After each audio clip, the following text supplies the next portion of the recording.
जय हिंद। आज हम लोग समझने वाले हैं कॉस्ट ऑफ एक्सीडेंट के बारे में। कॉस्ट का मतलब होता है कीमत और एक्सीडेंट का मतलब होता है दुर्घटना। अगर किसी भी वर्क प्लेस या कंपनी में जो भी दुर्घटना होता है तो वहां के एम्प्लॉयर या ऑक्यूपायर के द्वारा कितनी कीमत चुकानी पड़ती है इसके बारे में समझेंगे।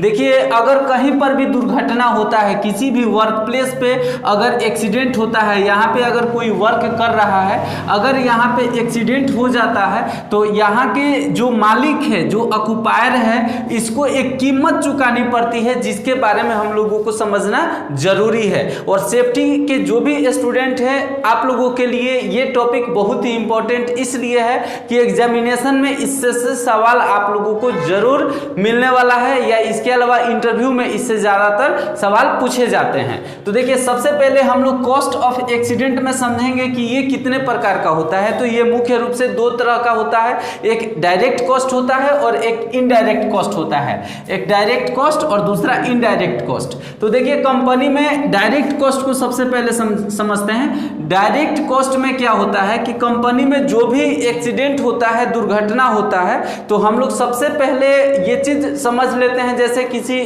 वर्कर के साथ कोई दुर्घटना हो गया, वर्कर का हाथ पैर टूट गया या वर्कर मर गया, तो सिर्फ हम लोग ये समझते हैं कि कंपनी उसको 4 लाख 5 लाख या 10 लाख कुछ एक अमाउंट दे दी और दे करके कंपनी जो वर्कर के घर वाले हैं वो अपने बॉडी को या वर्कर को लेकर के अपने घर चले आए। तो इस चीज को हमको डायरेक्ट कॉस्ट समझते हैं। मतलब कंपनी का एक अनुमान हम लगा लेते हैं कि इसका 5 लाख 7 लाख 8 लाख खर्चा हो गया, तो ये तो डायरेक्ट कॉस्ट होता है। लेकिन कंपनी का सिर्फ इतना ही नुकसान नहीं होता है, उसका और भी बहुत नुकसान होता है जिसके बारे में हम लोगों को समझना है। तो सबसे पहले हम समझेंगे कि अगर एक वर्कर को किसी भी वर्क प्लेस पे एक्सीडेंट हो जाता है तो सबसे पहला कंपनी को जो कीमत चुकाना पड़ता है वो इमरजेंसी कॉस्ट होता है। देखिए, किसी भी व्यक्ति का अगर एक्सीडेंट होता है तो एक्सीडेंट अब कितना बड़ा हुआ है, वहां पे सिचुएशन जो क्रिएट होता है उसके अकॉर्डिंग उसको इमरजेंसी में हॉस्पिटल में भर्ती कराया जाता है। तो उसके लिए कहीं पर भी इमरजेंसी में जाने पर एक बड़ा अमाउंट उस हॉस्पिटल में पहले जमा करना पड़ता है, तभी वो पेशेंट को देखते हैं। तो इसको हम कहते हैं इमरजेंसी कॉस्ट। तो इससे आप लोग समझ सकते हैं कि अगर किसी भी वर्कर को एक्सीडेंट होता है, इमरजेंसी में एक अस्पताल में उसको भर्ती कराया गया, तो वहां पे जो भी कॉस्ट है, चाहे 10-20 हजार हो, 50 हजार, 1 लाख 2 लाख 5 लाख हो, वो पहले ले लेगा, फिर ट्रीटमेंट करेगा। ट्रीटमेंट करने के बाद वो 2-4-10 घंटे 5 घंटे 1-2 दिन के बाद वो बोलेगा कि नहीं, यहाँ पे हम इसका ट्रीटमेंट पॉसिबल नहीं, इससे बड़ा हॉस्पिटल में इसका भर्ती कराना पड़ेगा। तो फिर बड़े अस्पताल में इमरजेंसी में उसको भर्ती कराया जाएगा, तो वहां पर भी कंपनी को एक बड़ा कीमत चुकाना पड़ता है। दूसरा चीज होता है मेडिकल कॉस्ट। देखिए, अब इमरजेंसी कॉस्ट के बाद मेडिकल कॉस्ट आता है। इसमें क्या है कि कंपनी में एक्सीडेंट हुआ है, इमरजेंसी में उसको हॉस्पिटल में लाकर के भर्ती कराया गया, वहां पे तो खर्चा हो गया। इसके अलावा उस वर्कर की ट्रीटमेंट अगर 5 दिन 10 दिन 20 दिन 1 महीना चलेगी तो उसके बीच में जो भी मतलब फार्मेसी का कॉस्ट है, मेडिसिन वगैरह का कॉस्ट हो गया, या जो भी फिजिशियन है, डॉक्टर है, या वहां पे सर्जरी अगर करना पड़े, जो भी वहां का कॉस्ट होता है हॉस्पिटल में, उसको मेडिकल कॉस्ट के अकॉर्डिंग रखा गया है। तो यहाँ पर भी कंपनी को एक बड़ा अमाउंट चुकाना पड़ता है। दूसरा है कंपनसेशन कॉस्ट। देखिए, किसी भी वर्कर को अगर एक्सीडेंट होता है तो मैंने फैक्ट्री एक्ट 1948 में बताया हूं कि जो वर्कर के लिए कंपनसेशन होता है कंपनी के तरफ से जो मिलता है वो देना पड़ता है। तो इसका भी डिस्क्रिप्शन बॉक्स में मैं लिंक दे दूंगा, आप लोग देख लीजिएगा कि फैक्ट्री एक्ट में एक मजदूर के लिए कौन कौन से अधिकार है। तो अगर किसी भी मजदूर का एक्सीडेंट हो जाता है, वर्कर का एक्सीडेंट होता है, तो जो कंपनी है उसका रिस्पॉन्सिबिलिटी होता है कि उसको कंपनसेशन दे। तो कंपनसेशन मिलता है, जैसे मान लीजिए किसी का एक्सीडेंट हो गया तो अब उसके जो भी बाल बच्चे हैं वो किसी न किसी स्कूल में पढ़ाई कर रहे हैं, उसका रूम रेंट चल रहा है, घर पे जो लोग रेंट पे रहते हैं, तो उन लोगों के लिए अब एकाएक आमदनी का स्रोत तो बंद हो जाता है। तो उसके लिए कंपनी एक अमाउंट देती है, चाहे वो 50 हजार 1 लाख का हो या 2-4 लाख 5 लाख, कंपनी और पोस्ट के अकॉर्डिंग होता है। कंपनी एक वर्कर को या जिसको एक्सीडेंट हुआ होता है देती है। तो ये भी एक कॉस्ट कंपनी को चुकाना पड़ता है, कंपनसेशन कॉस्ट। दूसरा है सेटलमेंट। देखिए, किसी भी वर्कर का एक्सीडेंट अगर होता है किसी भी वर्क प्लेस पे, तो उस कंपनी के लिए ये बहुत ही घातक होता है सेटलमेंट करना। देखिए, कंपनी में किसी किसी में वर्कर मरते हैं, 2-4-5 लाख रुपए मिल जाता है, वर्कर चला जाता है अपने घर। लेकिन किसी किसी कंपनी में ऐसा भी होता है कि एक्सीडेंट के वजह से कंपनी में इतना हंगामा हो जाता है, जो भी यूनियंस होते हैं, जो मैंने फैक्ट्री एक्ट में पढ़ाया हुआ है, वो यूनियन मिल करके हंगामा करने लगते हैं कि वर्कर के साथ उनकी जो मूलभूत सुविधाएं हैं वो नहीं मिला, या एक्सीडेंट से रिलेटेड यहाँ पे जागरूकता कोई नहीं था, कोई ट्रेनिंग नहीं था, यहाँ पे सेफ्टी ऑफिसर नहीं था, जिसके वजह से एक्सीडेंट हो गया। तो इन सभी के लिए जो भी प्रोटेस्ट होता है उसके वजह से कंपनी को एक बहुत बड़ा कीमत चुकाना पड़ता है, और इसमें कभी कभी कंपनी बंद भी हो जाता है। तो उस कंडीशन में सेटलमेंट करना पड़ता है वर्कर के साथ, या जो भी वहाँ के वर्कर्स के लिए जो एम्प्लॉय यूनियन होते हैं उनके साथ, कि वर्कर को कंपनी के तरफ से इतना अमाउंट दे दिया जाएगा, आप लोग शांत रहिए। तो ये भी एक बड़ा अमाउंट कंपनी को चुकाना पड़ता है, जो सेटलमेंट कहलाता है। इसके अलावा लीगल एक्सपेंसेस, देखिए लीगल एक्सपेंसेस सबसे ज़्यादा खर्चा होता है। कभी कभी क्या होता है, किसी कंपनी में जो भी एक्सीडेंट होता है तो मोस्टली कंपनी में अगर 1-2-3 वर्कर मर जाते हैं तो वहाँ पे तो केस हो ही जाता है, या तो वर्कर के घर वाले केस करें, या इसके अलावा जो वहाँ के यूनियन होता है वो यूनियन केस करता है कंपनी के अगेंस्ट में, कोई ना कोई कमी निकाल देता है कि इसके वजह से एक्सीडेंट हुआ है। तो अब केस में अगर कंपनी फंस जाता है तो वहाँ पे उसको करोड़ों रुपए का खर्चा हो जाता है कंपनी को बचाने के लिए।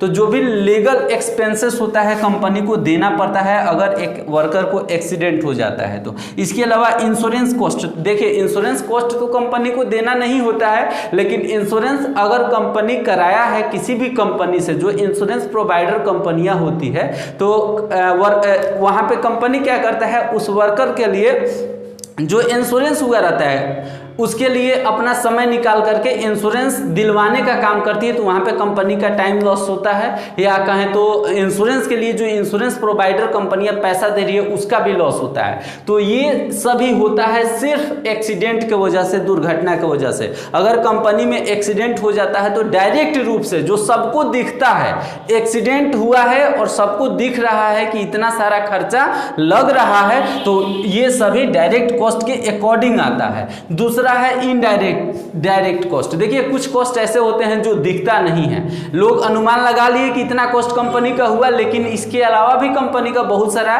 खर्चा होता है, एक्सपेंसेस होता है। तो वो एक्सपेंसेस इनडायरेक्ट कॉस्ट के अकॉर्डिंग रखा गया है, जिसमें आता है temporary labour and over time. देखिए कहीं पर भी एक्सीडेंट अगर हो जाता है तो वहां पे अब तो काम रुक गया तो वहां पे तो टाइम लॉस हो ही रहा है, 2 दिन 4 दिन 5 दिन 10 दिन, लेकिन कंपनी आखिर कब तक बैठी रहेगी, क्योंकि उसका भी तो कहीं ना कहीं से ऑर्डर आया हुआ है, एग्रीमेंट हुआ है कि 10 दिन 20 दिन 2 महीने में प्रोडक्शन उसको दे देना है, तो काम तो कराना पड़ेगा। तो काम कराने के लिए अगर जिस बंदे का एक्सीडेंट हुआ है, वर्कर का एक्सीडेंट हुआ है, उसके जगह पे एक टेम्पोररी लेबर रखा जाता है काम करने के लिए। तो अब जो काम कर रहा था, जिसका एक्सीडेंट हुआ है, सेम वही काम वो वर्कर जो नया टेम्पोररी लेबर रखेंगे कर पाएगा कि नहीं कर पाएगा, इसकी भी कोई गारंटी नहीं है। तो वहां पे कंपनी अपना टाइम लॉस करती है और उसको ट्रेनिंग देती है। तो ट्रेनिंग देती है लेबर का, तो वहां पे टाइम भी उसका लॉस होगा, प्लस टेम्पोररी लेबर उसको रखा जा रहा है, तो हो सकता है कि कहीं वो ज्यादा पेमेंट पे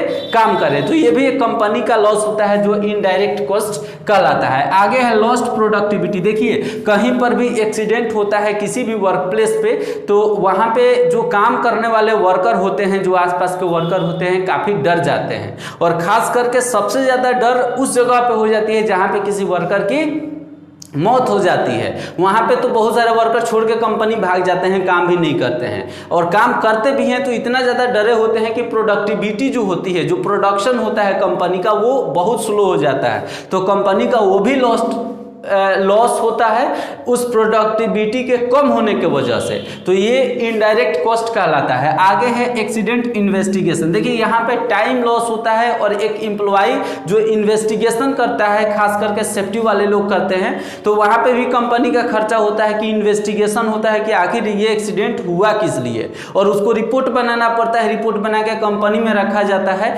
ताकि भविष्य में इस तरह के दुर्घटना नहीं हो। उस रिपोर्ट को आने वाले समय में जो भी वर्कर उनको ट्रेनिंग में बताया जाए कि इसके वजह से भी एक्सीडेंट हो सकता है। तो जो रिपोर्ट बनेगा, इन्वेस्टिगेशन जो होगा एक्सीडेंट के लिए, तो वहां पे कंपनी का टाइम लॉस हो रहा है, ये भी एक इनडायरेक्ट कॉस्ट होता है। आगे है लॉस्ट टाइम। देखिए टाइम लॉस्ट तो वर्कर का भी होता है और कंपनी का भी होता है। मान लीजिए किसी बेचारे मजदूर का अगर एक्सीडेंट हो जाता है तो 10 दिन 20 दिन 1 महीना बेड रेस्ट पे रहेगा कि 6 महीना रहेगा कि परमानेंट रहेगा, ये कोई नहीं जानता है। अब कंपनी तो उसको कंपनसेशन दे देती है, मेडिकल ट्रीटमेंट करा देती है, इसके अलावा उसको इंश्योरेंस प्रोवाइडर कंपनियां कुछ पैसा दे देती है, लेकिन फिर भी अगर कंपनी में काम वर्कर कर रहा है तो ये कोई नहीं जानता है कि कंपनी में उस वर्कर की डेवलपमेंट 6 महीने 1 साल में कितनी हो सकती है, कितना पैसा कमा सकता है और उसको उस टाइम का यूटिलाइज अपने लाइफ के लिए वो कितना बेटर से बेटर कर सकता है। तो यहाँ पे वर्कर का भी टाइम लॉस्ट होता है और जो एम्प्लॉयर होते हैं उसका भी टाइम लॉस्ट होता है। तो ये इनडायरेक्ट कॉस्ट के अकॉर्डिंग होता है। आगे है कॉस्ट ऑफ डैमेज इक्विपमेंट और मशीन। देखिए मैंने पहले ही बताया था कि लोग समझ लेते हैं कि एक कंपनी पैसा दे दी और वो हो गया, इतना खर्चा हो गया कंपनी का, लेकिन ये तो सिर्फ डायरेक्ट कॉस्ट होता है। इनडायरेक्ट कॉस्ट में हम लोग पढ़ रहे हैं कि अगर कोई भी इक्विपमेंट और मशीन डैमेज होता है तो ये कंपनी किसी से थोड़े जाएगा कहने कि मेरा मशीनरी चीज़ भी खराब हुआ है, जो यहाँ पे इक्विपमेंट है वो भी खराब हुआ है, लेकिन वहाँ पे भी तो खर्चा लगता है ना कंपनी का। तो वहाँ पे कंपनी या तो मशीन अगर कहीं पर जल गया या मशीन में कोई ऐसा प्रॉब्लम आ गया जिससे मशीन आगे चल नहीं सकता है तो नया बनाना पड़ सकता है, रिप्लेस करना पड़ सकता है, रिपेयर करना पड़ सकता है। तो इसमें भी एक एक्सपेंस लगता है कंपनी का जो इनडायरेक्ट कॉस्ट के अकॉर्डिंग रखा गया है। आगे है loss of business and goodwill. देखिए ये सबसे इंपॉर्टेंट होता है।